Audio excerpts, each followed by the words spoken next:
මට මතකයි සමහර ත්‍රිකෝණමිතිය ගණන් තියෙනවා. පේලි 3න් හදනවා සමානුපාතික නීති දාලා. සමානුපාතික නීති නොදැම්මොත් පිටුවක් විතර යනවා. කොහොමත් ඔළුව පාවිච්චි කරමින් ඉන්න ගණන් හදන්නේ කාටත් ඔළුව තියෙනවනේ. ඔළුව පාවිච්චි කරොත් තමයි පුතේ මේ ගේම දිනන්නේ.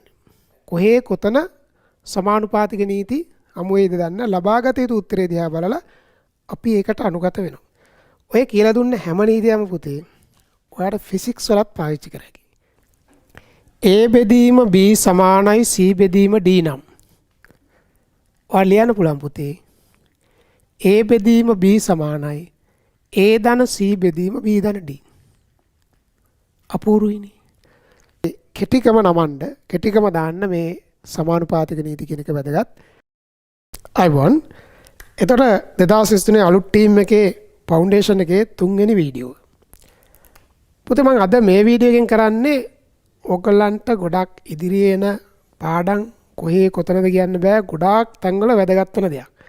ඇත්තටම මේ වීඩියෝ එක 2023 ආයේ 22 අය ඒ වගේම 21 අයත් බලන එක වටිනවා. මෙතන මම සමානුපාතික නීති ටික තමයි කියලා දෙන්න යන්නේ. මම ඒවා සාධන කරයි හැබැයි විභාගෙදි සාධන අහන්නේ එකම දේ මේක මතක තබා ගැනීම. අනිත් එක මේක ගණන් වල යෙදීම. ඒ ගණන් වල යෙදීම අපිට 23 ආයෙත් දැන් කියලා දෙන්න අමාරුයි. නමුත් මේක බලා ඉන්න 22 2021 අය දන්නවා. අපි පේපර් ඩිස්කෂන් කරනකොට සමානුපාතික නීති ගන්නවා. නේද? රිවිෂන් එක කරනකොට ගන්නවා නේද? ත්‍රිකෝණමිතියදී ගන්නවා, වර්ග සමීකරණ වලදී ගන්නවා, ඊට පස්සේ ඇප්ලයිඩ් වල ගන්නවා. මේ මෑතක මට මතකයි උත්තරජාලතේ ගානකදී මම ගත්තා. ගොඩක් තැන්වල.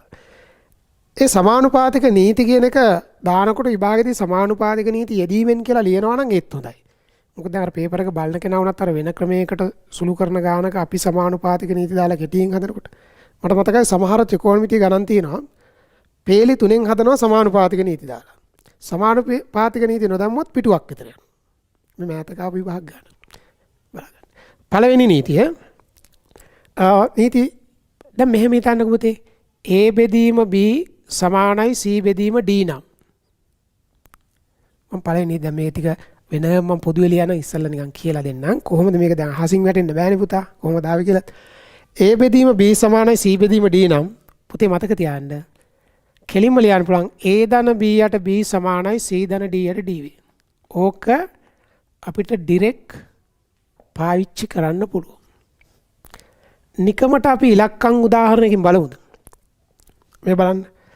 භාගේ සමානයි 10න් 5නේ. නේද? මම මේ දෙන්න එකතු කරලා උඩ ලියනවා. 1 ධන 2 3යි. 3 යට 2. 15 යට 10. ඇත්තටම ওই දෙක සමානද? දැන් මේක 5 බෙදන්න උඩ යටයි. 3 බෙදීම 2. හරියට හරිනේ. තව එකක් ගන්නකො. 3න් 2 සමානයි 30න් 20 කියන්නකො. මේ එකතු කරාම 5 යට 3 සමානයි 50 යට 30. හරිනේ? මේකෙත් බින්දු බින්දු කැපිලා ගියා. ඉතින් ඒ නිසා ඒක නීතියක් ලෙස ඕකේ ඔයාලට පේනවා. අපිට දැන් ඔයාලා පුතේ මේ වීඩියෝ එක නවත්තලා මේක සාධනය කරන්න. දැන් මෙතන වීඩියෝ එක නවත්තලා 2023 අය ඔක සාධනය කරන්න බලන්න. ඔයගොල්ලන්ගේ O level maths ප්‍රශ්නයක් කියලා හිතාගෙන ඔක සාධනය කරන්න. ඔන්න මම සාධනය කරනවා. A බෙදීම B මේ සාධනය තුලමුත් ඔයා දෙයක් ඉගෙන ගන්න. දැන් මේක දිහා හොඳට බලන්න. ලැබිය යුතු ප්‍රතිඵලය දිහා හොඳට බලන්න. A යට B ධන B යට B. B යට B කියන්නේ 1යි. C යට D ධන D යට D 1යි. එහෙනම් පුතා මේකේ දෙපසටම එකක් එකතු කරන්න. දෙපසටම එකක් එකතු කරමු. එහෙම ලියන්න ඕනේ නැහැ අතරම. එකක් එකතු කරමු. මෙන්න මට එනවා A යට B ධන 1 සමානයි C යට D ධන 1. A ධන B යට B සමානයි C ධන D යට D. ඔන්න නීති. එහෙනම් අද ඉඳන් ඔයා දන්නවා සමහරු කලින් දන්නවා ඇති. මෙහෙම ප්‍රකාශනයක් තියෙන සෑම විටම ඔයාට කෙලින්ම ලියන්න පුළුවන් මේක. ඊළඟට දැන් ඔයා මේක සටහන් කරගන්න. ඊට පස්සේ මම දෙවෙනි නීතිය ලියන්නම්. ඒකත් ඔයා වීඩියෝ එක නවත්තලා ඔප්පු කරන්න. හරි. මේක සටහන් කරගන්න. දෙවෙනි නීතිය වෙන්නේ මේක. මේකත් පුතේ ඕනි වෙලාවක කෙලින්ම දාන්න බය නැතුව A බෙදීම B සමානයි C බෙදීම D නම් A ඍණ B යට B C ඍණ D යට. මොකක්ද උනේ? මෙයාගෙන් මෙයා අඩු කරලා උඩ ලිව්වා. මේ අඩු කරලා උඩ ලියුවා. එතකොට ඕකත් නිකමට අපි එක්සාම්පල් එකකින් බලමු. 4න් 3 සමානයි 8න් 6ට. ඒ ඍණ බිගොත් 3 ඍණ 4 ඍණ 1. ඍණ 2 යට 8. හරියටම සමානනේ. ඔයා කැමති වෙන ඕනි භාගයක් හරි කියලා සුවර් භාගයකට දාලා බලන්න. සෙට්. නීතියක් කියලා දෙන්නේ නැහැ නේ සෙට් වෙන්නේ නැත්තම්. පුතේ මේකත් ඉතින් ඔප්පු කරන්න ඕගොල්ලෝ ඔප්පු කරනකොට දැන් මට කලින් ඔප්පු කරනකො වීඩියෝ එක නවත්තලා මම කරන්නේ මෙයාගෙන් පටන් ගන්නවා. ඊට පස්සේ දෙපැත්තටම ඍණ එකක් එකතු කරනවා. එහෙම නැත්නම් දෙපැත්තෙම එකක් අඩු කරනවා. එතන මට එනවා A ඍණ B යට B සමානයි C ඍණ D යට D. හරිනේ? රයිට්. ඊළඟ පුතේ මම මෙතනම ලියන්නම් තුන්වෙනි නීතිය. තුන්වෙනි නීතිය.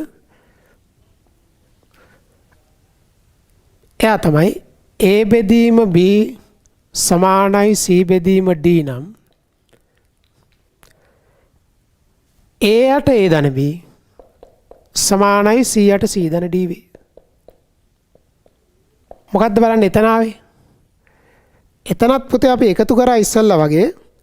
එතන එකතු කරේ A යට A ධන B C යට C ධන. හරිද කියලා බලමුද?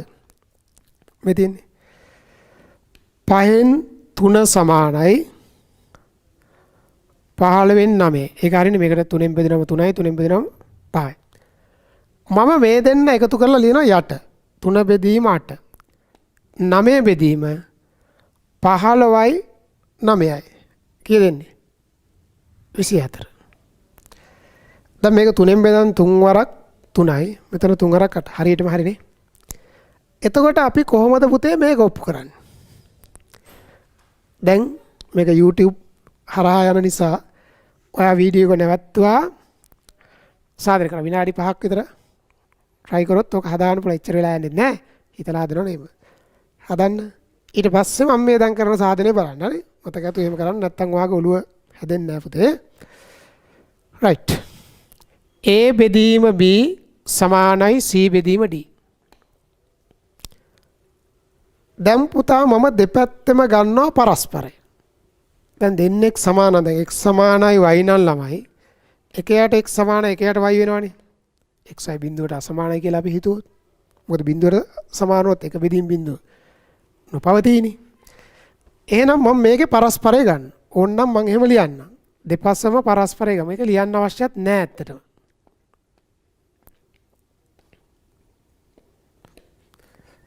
එතකොට මෙන්න එනවා B බෙදීම A සමානයි D බෙදීම C. දැන් දෙපැත්තම එකක් එකතු කරන්න. එක ධන B යට A එක ධන D යට C. පොදු හරය ගන්න. A ධන B යට A C ධන D යට C. ආවද? තාම නැහැ. දැන් මේ ලැබුණු එක නැවත පරස්පරය ගමු. නේද?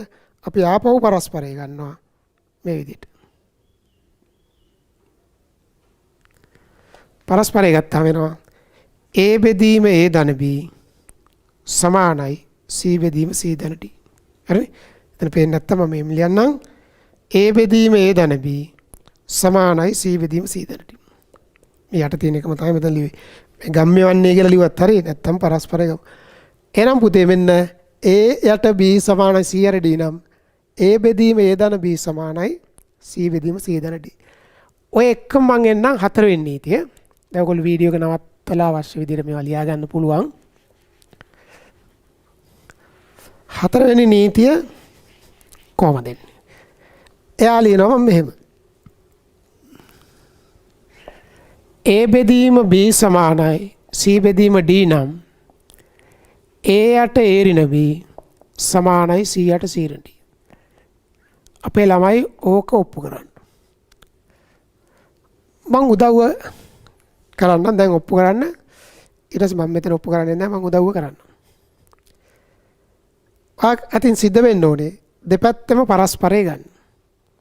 ඊට පස්සේ දෙපැත්තෙම එකක් අඩු කරලා ඍණෙන් අඩි කරන්න. නැත්නම් දෙපැත්තම එකෙන් අඩු කරන්න. ඊට පස්සේ ආයෙ පරස්පරය ගන්න. ඕනනම් කීප එක කරලාම දාන්නම්.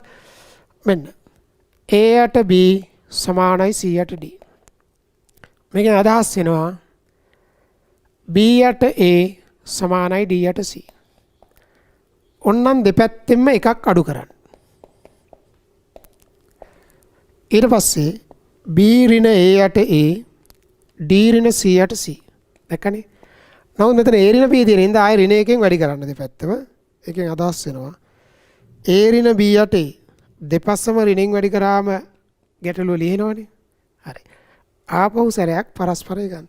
නැවතත් මේකෙන් අදහස් වෙනවා A යට A ඍණ B C යට C ඍණ D. ඕනිම ඉලක්කම් භාගයක් ලියලා ඕකත් චෙක් කරන්න. දැන් අපි අර ඉස්සෙල්ලා චෙක් කරා වගේ චෙක් කරන්නකෝ. මට මෙතන ඉඳ ගන්න අමාරුයි. නැත්නම් ඔයගොල්ලෝ මේක දැන් ලියලානේ තියෙන්නේ. ඔව්. මම මෙතනින් කරන්නම් පොඩි උදාහරණයක්.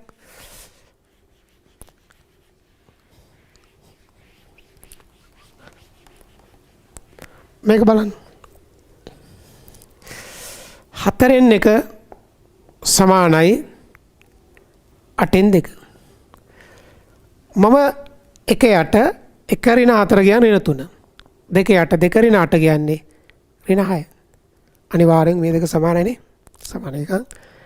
නීතියක් ලෙස ඒකත් හරි. ඊට පස්සේ දැන් මේ ඔක්කොම දැන් මම මේ ඔයාට YouTube එකේ නිසා වීඩියෝ එක නවත්තන්න බලන්න. හරි. මේක මේ යන වේගෙන් යන්න එපා. ඒක හිතන්න. පස්වෙනි එක වෙන්න A බෙදීම B සමානයි C බෙදීම D නම්. පුතේ A ධන B යට A ඍණ B සමානයි C ධන D යට C ඍණ D. ඔන්න ඕක ගොඩාක් ගණන් වල වැදගත් වෙලා තියෙනවා. ත්‍රිකෝණමිතිය වර්ග සමීකරණ. අපි බලමු උදාහරණයක්. මේ බලන්න. 3න් 2 සමානයි 15න් 10. උඩයි යටයි පහෙන් වැඩි කරලා. අපි එකතු කරලා උඩ ලියනවා 5යි. අඩු කරනවා මේකෙන් මේක ඍණ 1යි. එකතු කරලා උඩ ලියනවා 25යි. අඩු කරනවා ඍණ 5යි. දැන් 5 වර 5 සමානනේ. ඔයා අඩු කරනකොට කැමති නම් මෙතන B ඍණේ ලියන්න ඒත් ප්‍රශ්න නැහැ. හැබැයි මෙතන ඒතෝ ලියන්න ඕන D ඍණ C. සමානුපාතික නීතිය වාට එහෙමත් දාන්න පුළුවන්. ඊළඟට මෙයාව ඔප්පු කරනවා කියන එක කොහොමද කරන්නේ? එයාව ඔප්පු කරනවා කියන්නේ පුතේ දැනට ඔප්පු කරපු ප්‍රතිඵල හරහා මං ගන්නවා. ප්‍රතිඵල හරහා ගන්නවා කියන්නේ දැන් A යට B සමානයි C යට D විට මං ඉස්සල්ලාම දන්නා පුතේ අද ඔප්පු කරා A ධන B යට B සමානයි C ධන D යට D. මම මේක නම්බර් 1 කියලා දානවා. හරි. තව එකක් ගත්තා දැන් ඔප්පු කරා මෙන්න මෙයා. තේරුණාද? අපි ඔය දෙන්න බෙදනවා. එක බෙදීම දෙක. බෙදනවා කියනකොට අපි ඔයගොල්ලෝ දන්නවා මේක උඩයට මාරු කරලා වැඩි කරනවා. එතනත් එහෙමයි C ධන D යට D උඩයට මාරු කරලා වැඩි කරනවා. දැන් මොකද වෙන්නේ?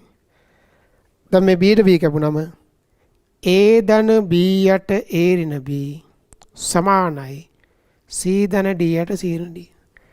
කවම කවදාවත් අදින් පස්සේ ඔයගොල්ලන්ට ඔක ඔප්පු කරන්න ඕනේ නැහැ. හරිද? මේ ටික මතක තියාගන්න. මේක කටපාඩම් කරගන්න ඕනේ. හරි. ඒකම තව අපි උතර ගන්න නීති වලට මම ගන්නේ තව එකයි 6 වෙනියා. මෙන්න 6 වෙනි එක. 6 වෙනි එක නම් ඕගොල්ලෝම කියයි ඕක සාධනය කරන්න ඕනේ නැහැ කියලා. ඇයිද කියලා බලමු මම ලියපු ගමන්. මේ බලන්න පුතේ. A බෙදීම B සමානයි C බෙදීම D නම් A ඍණ B යට A ධන B සමානයි C ඍණ D යට C ධන D වේ. අය ඔප්පු කරන්න ඕනේ නැත්තේ. මේ ඔප්පු කරපු එක දෙපසම පරස්පරය ගත්ත ගමන් හරි. දැන් පුතේ මට තව නීති දෙකක් තියෙනවා.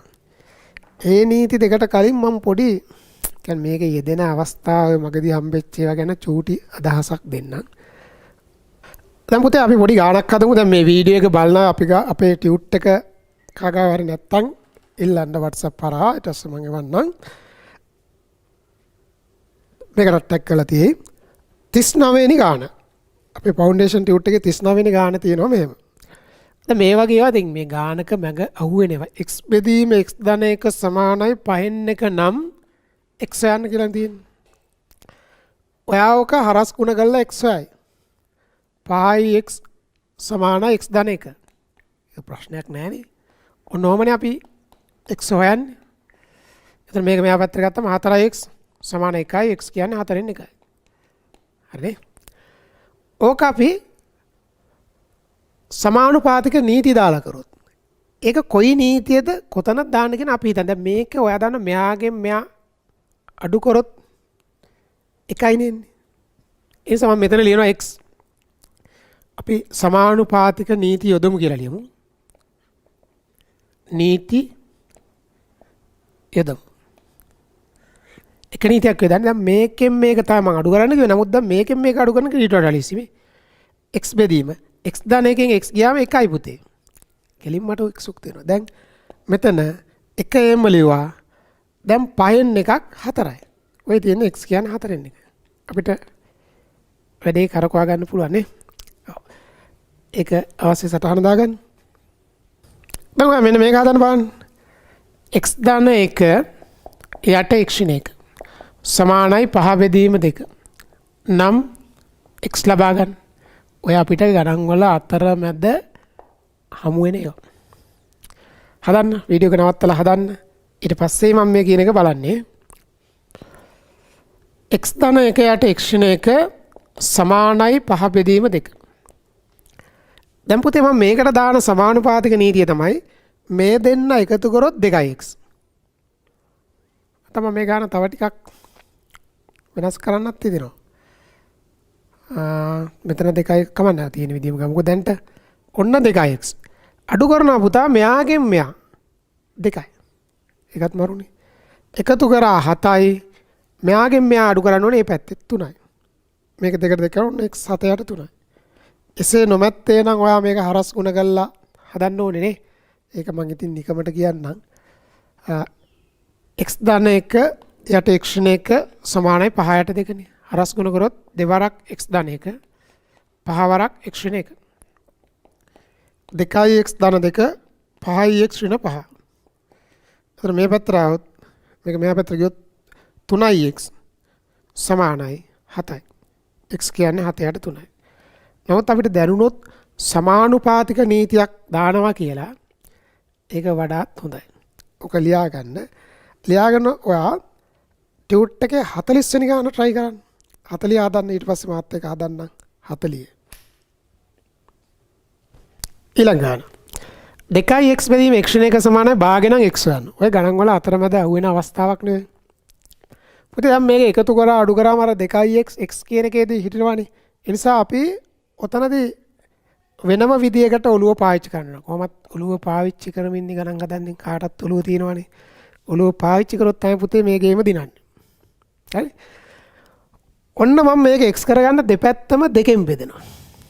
එතකොට x බෙදීම x න 1 මේක දෙකෙන් බෙදනවා කියන්නේ මේක 4න් එකනේ. කවුරුත් දන්නවනේ භාගය දෙකෙන් බෙදුනම 4න් එකනේ. දැන් සමානුපාතික නීතිය දාන්න. මෙයාගෙන් මෙයා අඩු කරලා යට ලියන්න. එතකොට 1යි. එකෙන් 4ක් අඩු කරලා යට ලියන්න. ඍණ 3යි. ඒකේ තේරුම පුතා මොකද්ද? x සමානයි ඍණ 1 යට 3. ඕනනම් ඔයා හදලා බලන්න. මේක හදලා බලන්න. ඒ උත්තරේම ලැබෙයි. හරි? හදලා බලනවා කියන්නේ මෙහෙම. 2x යට x න 1 සමාන භාගය. හරස් ගුණ කරොත් 4x සමානයි x න 1. එතකොට 3x සමාන ඍණ 1. x සමානයි ඍණ 1 යට 3. එහෙම හදන්න බැරි කම නෙවෙයි මම මේ කියන්නේ. සමානුපාතික නීතියෙන් අපි ඉක්මනට උත්තරයට කරකවන එක. ඊට පස්සේ පුතේ ඔය ගැම්මටම මම දෙන්නම් මේක අවශ්‍ය දේ ඔයගොල්ලෝ වීඩියෝ එක නවත්තලා ලියා ගන්න. මට නිකන් මේ දැන් ඕක කියා ඉද්දි මතක් වුණා මේ ත්‍රිකොණමිතිය කියන පාඩමේදී ඔයාලට ආපු දෙයක්. ඔයගොල්ලෝ මේක ලියාගෙන ඉවර වෙලා මේක බලන්න. ඒකත් ටිකක් ඔය දිගට ඇදෙන ගානක් සමානුපාතිකෙන්. දැන් මේ ත්‍රිකෝණමිතියේ තියෙන සයින් නීතිය කියන තියරම් එක ඔයගොල්ලෝ දැන්ට දන්නේ නැහැ. නමුත් ඔන්න මෙන්න මෙහෙම කතාවක්. ඒක අපිට තියෙනවා sin a යට b සමානයි sin a යට sin b. ඔකට කියනවා sin ප්‍රමේය කියලා. sin නීති. ඒක එක විදියක්. ඕක හරහා ගෙනියන්න තියෙන ගාණක්. එතකොට අපි ඕකේ සමානුපාතික නීතියක් දාලා හදා ගන්නවා. මෙහෙම අදහස් වෙනකුවත් ඇති. නැත්නම් සමානුපාතික නීතියේදී මේ එක්තරා විභාග ප්‍රශ්නයකදී ඈතට ගිහිල්ලා ගන්න උත්තරයක් ඉක්මනින් ගන්න හැටියක් කියන්නේ. ඊට පස්සේ පුතේ තියෙනවා sin ධන sin සඳහා සූත්‍රයක්. ඒක දැන් මම ලිවට ඔයගොල්ලෝ දන්නේ නැහැ. මේ වීඩියෝ එක බලන 2022 21 එහෙම නැත්නම් පසු කාලෙ මේක බලද්දි ත්‍රිකෝණමිතිය කරලා තියෙන අය දන්නවා. sin ධන sin දෙකයි sin cos sin වෙන sin cos sin ඒ හරහා ඒ කියන උත්තරේට එනවා. ඉතින් ඒ නිසා අපිට කොහේ කොතන සමානුපාතික නීති අමු වේද දන්න ලබාගත යුතු උත්තරේ දිහා බලලා අපි ඒකට අනුගත වෙනවා. පුතේ ඒ නිසා මම සමානුපාතික නීති වලින් දැන් ගණන් හදන්න පෙළඹෙන්නේ නැහැ. ඒවා හමු වෙනකොට අපි කියනවා ෆවුන්ඩේෂන් එකෙන් කරපු ෆවුන්ඩේෂන් එකේදී කරපු සමානුපාතික නීති වලින් කියලා මේකත් එක අවස්ථාවක්. තව නීති දෙකක් මට කියලා දෙන්න තියෙනවා. ඒකට එමු ඊළඟට. මේ ගැම්මටම යන්නම්. මේකත් අවශ්‍ය දේ ලියා ගන්න. මෙන්න බලන්න පුතේ ඊළඟ නීති. මේක ගොඩක් අය දන්නේ නැහැ. ගොඩක් අය පාවිච්චි කරන්නේ නැහැ. ඔය කියලා දුන්න හැම නීතියක්ම පුතේ ඔයාලට ෆිසික්ස් වලත් පාවිච්චි කරගන්න. මේ නීතියත් එහෙමයි. සමහර තැන්වල සමහර බහුවර්ණ ප්‍රශ්නවල මෙන්න මේකයි නීතිය. A බෙදීම B සමානයි C බෙදීම D නම්. ඔයාලා ලියන්න පුළුවන් පුතේ. A බෙදීම B සමානයි A ධන C බෙදීම B ධන D. අපූර්වයිනේ. බලන්න A යට B සමානයි C යට D නම් මේ දෙන්න එකතු කරන එකටත් A ධන C B ධන D ඒකටත් සමානයි. ඕනනම් මෙතන A බෙදීම B සමානයි කියලා ලියන්න නැතුව C බෙදීම D සමානයි කියලා ලියුවත් කමන්නේ. ඇයි ඉතින් මේ දෙන්න සමානනේ. ඕක අපි බලමුද එක්සැම්පල් එකකින්. මේ හිතන්න. අපි හිතමුකෝ මෙහෙම තියනවා කියලා. 2න් 3 සමානයි 8න් 12. ඇත්තටම සමානයිනේ. ඔව්. මේකෙන් අදහස් වෙනවා පුතේ 2න් 3 සමානයි මේ දෙන්න එකතු කරාම 15යි. මේ දෙන්න එකතු කරාම 10යි. ඇත්තද බොරුද? මේක 5 වරක් 3යි 5 වරක්. හරියටම හරිනේ. මේකත් පුතේ අපිට හිතන්නේ නැති වෙලාවල් වල සමහර උක්ත කිරීම් වල අපිට වැදගත් වෙනවා. ඕක ඔප්පු කරන්න කිව්වොත් ඔයාට කලින් නීති පාවිච්චි කරලත් පුළුවන්. එහෙම නැත්නම් මුලින් ඉඳන් ගිහිල්ලත් පුළුවන්. ඔන්න බලන්න සාධනය. A යට B සමානයි C යට D. හරිද?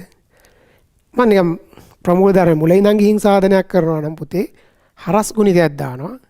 A ට යටට C දානවා. නැත්තම් මෙතෙන්ට D දාලා ඒත් පුළුවන්. කොහොමත් එක මෙතෙන්ට D දාලා ඒක මෙතෙන් දාන්න. එතකොට මේ D යට B සමානයි මේක ඉන්ටර්චේන්ජ් කරන්නේ C යට A. හරස් ගුණිතේනේ. මේක මෙතෙන්ට මේක මෙතෙන්. ගත්තා. එහෙම නැත්තම් මම අර ඉස්සෙල්ලා කිව්වා වගේ අනිත් පැත්තට ගන්නත් පුළුවන්. C එක මෙතන දාලා B එක මෙතන දැම්මත් කමන්නේ. දැන් අපි කලින් දන්න නීතියක් දානවා. කලින් අපි කරපත් නීතියක් දානවා. එහෙම නැත්තම් දෙපැත්තටම එකක් එකතු කරනවා. අපි දෙපැත්තටම එකක් එකතු කරොත් මේ වෙන්නේ.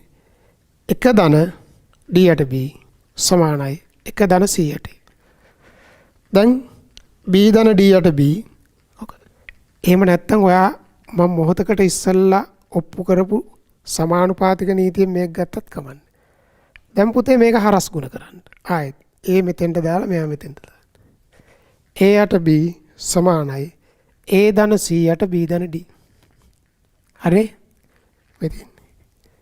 මෙයා මෙතෙන්ට මෙයා මෙතෙන්. ඕන්නම් මට දැන් මම අර ඉස්සෙල්ලා කරන්න ගිය මේ දෙන්න චේන්ජ් කරා නම් මෙතන C යට D සමානයි කියලා එන්නේ. ඒත් හරි. දැන් නීතියක් ලෙස ඔබ ඒකත් හරි කියලා දන්න. අවශ්‍ය සටහන දාගන්න. ඔයාලා මම දෙන ඊළඟ නීතිය A යට B සමානයි C යට D නම් A යට B සමානයි A ඍණ C යට B ඍණ D.